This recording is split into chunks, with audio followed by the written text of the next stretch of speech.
Hi everyone, and thank you for joining me today here for a video that I felt inclined to film after having my own fears around authentic self-expression come up again recently. And I really do feel that this is an important topic. It's what I've actually dedicated my entire practice to. So here we go. Welcome to I Am Illuminated Tarot. I am Lauren Ashoff Hickman. I am a tarot reader and writer of spiritual fiction. So hi everyone who's new to my channel, and hi everyone who's new to this type of video who maybe has taken a look at my other tarot videos but has yet to see me kind of here live in person. So authentic self-expression and the fear that comes with being able to show ourselves in kind of our most raw, vulnerable, but beautiful self state. That's what I call authentic self-expression. Now, why is it so hard sometimes for us to be able just to be ourselves, just to show who we are and to take action from that point of confidence and knowing that this is me, I'm important, and how I express myself is a display of actually being of service to the greater collective experience. So let me kind of take this back and really speak to the importance, first of all, of authentic self-expression. Why have I dedicated my practice, as well as what I choose to write, to helping people understand the importance of the individual self and why it's so important for us to take our authentic selves and live it into life for not only our benefit, for the benefit of others. Because that is exactly how I see our experience. I do deeply believe in a divine design to everything from, the tiniest molecule to, the grandest, farthest away star in the sky. And I apply that as well to each individual human on this earth, that we each are part of a larger puzzle, part of a larger kind of living collective experience. And we are truly a singularity in who we are as that individual. There will never be another person who has experienced exactly what we've experienced in the time that we are experiencing it. So somebody could have had the same ideas or the same thought patterns that you have, but maybe lived 250 years ago. But you today are thinking those thoughts or having those same thought patterns in a totally different physical experience. And then additionally, we are all physically different. So again, two people could be side by side having a similar perspective, and yet even just the physicality of who they are can change what they bring out authentically. So in understanding that we are each singularities and that we hold this true seed of potential for ourselves, we also have to look at how that potential, just like when we think of kind of the forest, or we think of a large meadow full of flowers, or even just anything in the natural world, there is a need for each and every single tree or animal or insect or grass or what's in the soil that helps something grow. There is, again, this ecosystem and the need for everything to be in balance. And that is the true kind of, I would say, that the true universal understanding that we can really all get around is that the universe is constantly pushing to be in a state of balance. So where there is something exponentially big, there is something exponentially small.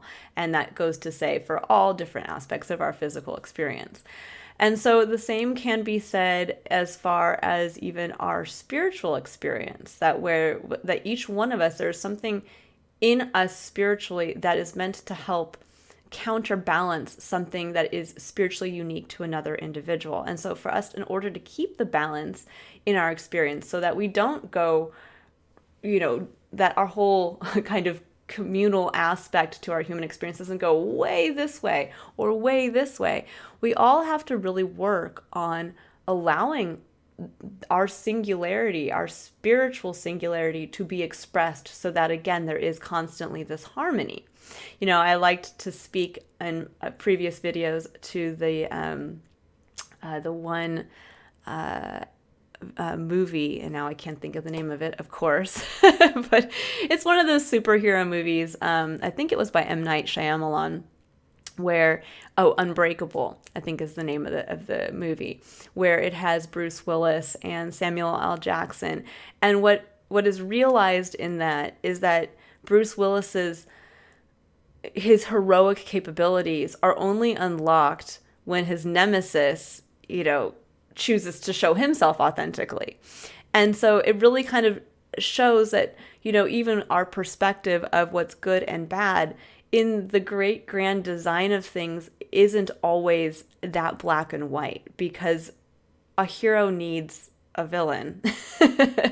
Just like something that is very big needs something that is very small to help, again, counterbalance that, or something very heavy needs something very light. So there is this understanding that we each have that role to fill, and that it is important for us to do so. And when we don't do so, what ends up happening is we end up having what I like to call a spiritual break within ourselves, where we become disconnected. It's like taking the plug out of the wall, and suddenly we ourselves shut down. And this can be where we go through periods of time where we are, just going through the day-to-day motions almost like a robot. We're like an automaton, or whatever they call them, where it's just like, here I am, I'm, going to the grocery store again, and I'm making dinner again, and I'm going to work again.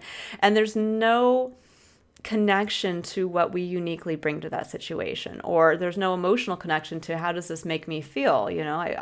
I'm eating food that I don't care to eat, or I'm going to a job that I dislike, and suddenly the spiritual rift will get to be so big to the point that there usually is a health crisis involved, a breaking point where our physical being is so out of harmony with our spiritual being that we need to have this kind of hard stop of like, it's time for a reset.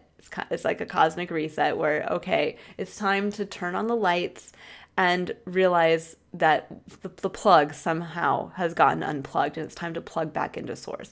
And this is why really finding spiritual outlets to keep you engaged with your spiritual self is so important.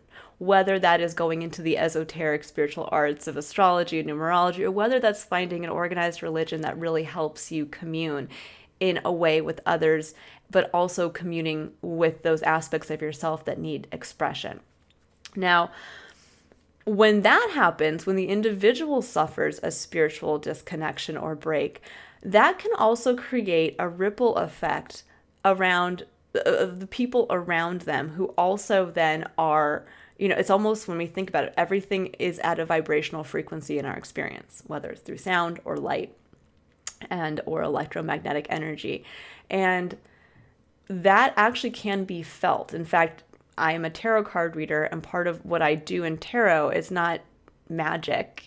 It's simply reading the language of how we can tap in to using something physical to actually get a reading on that energy around us that we can't see. So there's a little tie-in to why I focus on utilizing tarot. But to get back to the point that there is a ripple effect that happens, because when we are at our healthiest and when we are expressing ourselves at our most authentic, and we are spiritually engaged with our experience as well as emotionally engaged with our experience, then we tend to be at a higher vibrational frequency. We tend to be more self-aware. We tend to be more aware of others as well. And we tend to give others sovereignty in who they are, because we understand our importance. Now, when we are not in that space, what can then happen is that we tend to not only impact the lives of others in our immediate sphere, we could also potentially impact the life of somebody else who was meant to be our counterbalance, and we might not even realize that. That could be like us hiding our authentic self in, let's say, a work environment where we are meant to eventually maybe become the mentor or the manager of others to allow them to have a much better and more supportive work environment, or where we hide from a skill set that would actually be of greater service to someone else down the line that would help them in some capacity. And we choose out of fear to not bring that part of ourselves out. So we can actually impact others in a way that we don't even know, in a negative way. Now, also, we can impact people in our own immediate sphere. When we think about it, it's very difficult because we are intuitive beings, and our intuition is our spirituality. It's our spiritual connection to the feeling of what is unexplainable, what is hidden in our experience. And we can pick up on the vibrational frequencies of someone who is not in a healthy spiritual state, meaning this can be someone who is struggling both physically but also spiritually. And so it can be emotionally draining for others to be around that individual. It can also be detrimental, because when we kind of get into that spiritual disconnection, can be where we try to, instead of being able just to plug back into spirit or the collective experience and finding joy simply in who we are and our unique self-expression, so hobbies or how we share ourselves with others, or again, what we bring to our spiritual work, that instead we tend to fill that disconnection, that rift between our inner self and our outer experience with things that can be detrimental to us. So this can look like falling back on toxic substances like drugs and alcohol. This can look like falling back on bad patterns of behavior where we forcibly put ourselves in situations where we are kind of playing out a physical hurt through someone else, or an emotional hurt, and trying to, again, almost like jumpstart us into feeling something. And so we kind of get stuck in these emotional patterns of wounding. And that can also be detrimental. So we create almost like a whirlpool or a black hole of what I like to call negative spiritual energy. It's that when you kind of are around somebody and you feel sucked in a negative way, when you get away from them, you're like, whew, that person's carrying a lot of issues, or that person really needs, help on an emotional level to, raise their vibrational frequency. So this is why it's so important for us to really take it upon ourselves in a personally responsible way to illuminate ourself on a spiritual level. And what does that mean? That means that we can choose to do things like meditation, like yoga, that get us to quiet ourselves, to get us to listen to ourselves, listen to our intuition, combine physically what we're feeling with the emotional aspect of what we're feeling inside, and then combining that into our spirituality, which is what needs a little shift, or what is that voice that we're not listening to that says like, hey, write that book you've always been wanting to write. Someone needs to hear it, or hey, smile when you go to work more, because that's what lights up a room. You have that ability to really bring that effervescence. It's again important for us to do this, because the more that we do this, or the more that we find spiritual outlets. So a spiritual outlet doesn't have to be organized religion. It doesn't have to be knowing your birth chart and astrology. Spirituality is when I say find a spiritual outlet to support you as the individual, that is going to be truly uniquely individual to the individual. That would make sense, right? So for me as an individual, I actually need both sides of the coin. I need organized religion along with the esoteric occult arts. I need both sides to that equation. That's not maybe for everybody, but that is me. Now, for some people, they can get into a spiritual state by simply just sitting down and writing or painting. They can get into a spiritual state by joining, let's say, a hobby that is physical. So this is where you join maybe the kickball league, or you play basketball, or you dance. And to each of us, that will be unique, but it is important for us, again, to take it upon ourselves to find something that opens us up spiritually. And when we think about finding something that opens us up spiritually, generally these are going to lead to feelings of emotional connection. And that emotional connection is then specifically to feelings of joy, of personal empowerment, of confidence in the beauty of our uniqueness. It's whatever helps unlock parts of yourself that you feel proud of, and then helps bolster that part of yourself. It's also anything spiritually supportive is what's also going to make you feel connected to what is beyond yourself. That gives you that sense of purpose. That gives you that sense of, I am bridging what I can just tangibly feel with what I know there is more to out there. And that can be, a deep belief in the world of the paranormal. That can be you being in a group of people who study aliens and, the unknown in our universe beyond ourselves. But if that helps unlock some aspect of, making you feel connected to a greater purpose, a greater mission, something higher, that's where we then plug back in. And that's where our unique gifts find their expression, find their, kind of puzzle piece, that connection. That's also where then we get to elevate our frequency so that we then, like a magnet, bring in those other people who are meant to directly balance us out and be a part of our kind of covalent bond, to bring some science in there. So this is why it's important for us to be brave enough to face the fear of authentically showing ourselves.